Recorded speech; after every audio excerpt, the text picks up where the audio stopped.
The announcement of the nation's first coronavirus deaths gave a somber start to one of South Africa's most challenging trials. As soldiers prepared to deploy to the streets Thursday night for the beginning of a 21-day nationwide lockdown, President Cyril Ramaphosa underscored the seriousness of their task. The infection rate has now reached 927, and in a few days we could be at 1,500. Our task is to save lives. Our task is to minimize this infection rate so that we can restore life to the people of South Africa. South Africans stocked up ahead of the lockdown on Thursday. For the next 3 weeks, no one will be allowed outside for anything but essentials, like food and medical care. As the sun rose on Friday, the nation was at a standstill. Police searched and stopped those on the roads. But across the Rainbow Nation, the scene was different. The streets were quiet in cities like Polokwane and towns like Middelburg, but it appeared some residents were defying the strict regulations and venturing out. This is something that alarms health experts, who have noted that South Africa has the world's highest prevalence of HIV and tuberculosis.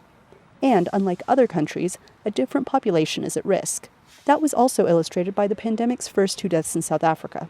A top provincial official said they were both women, one in her 20s, the other in her 40s. Another difference between South Africa and sub-Saharan Africa and these and other high-income countries is that in fact we have many fewer elderly people. So we may expect to see that should the disease become more widespread, we will see quite a different picture with perhaps not as many old people because there just aren't as many in the population.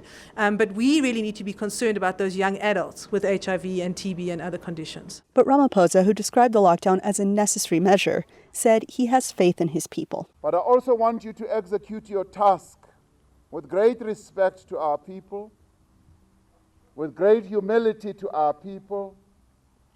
I have confidence in the people of South Africa that they are going to abide by the restrictions that we have placed on their lives in order to save their lives. You get sick, you cannot even come in. But his optimism may be misplaced as security forces shut down rogue businesses Friday in Johannesburg's Soweto area, raising worries nationwide that this could be a tough 3 weeks. Anita Powell, VOA News, Johannesburg.